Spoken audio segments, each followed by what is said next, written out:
सरकार सहकार्य करत नसल्यामुळे आमचं ऐकत नसल्यामुळे मुंबई गाठल्याचं मनोज जरांगे पाटलांनी म्हटलंय। मात्र आपल्या या आंदोलनाचा मुंबईकरांना त्रास होता कामा नये।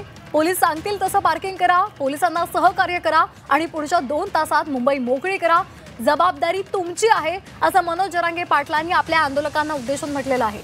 इतकंच नाही तर जाळपोळ किंवा दगडफेक करायची नाही, मराठ्यांची मान खाली जाईल अशी कुठलीही वर्तणूक करू नका असंही आवाहन त्यांनी मराठ्यांना केलंय।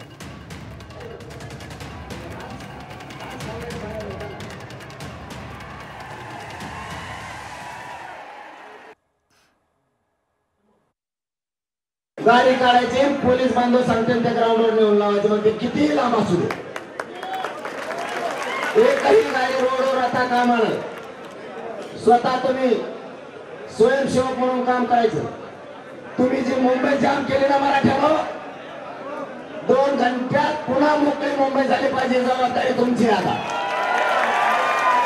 मला बोलता येणार नाहीये उपोषणाला बसल्यावर।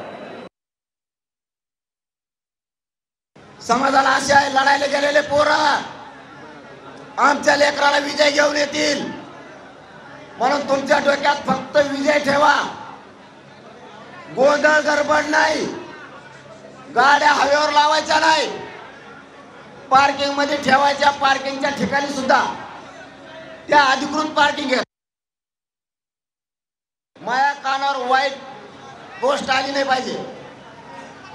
पुन्हा तो शब्द वापरतोय, माझ्या समाजाला खाली मान घालावं लागण्याचं एक पाऊल उचलायचं नाही।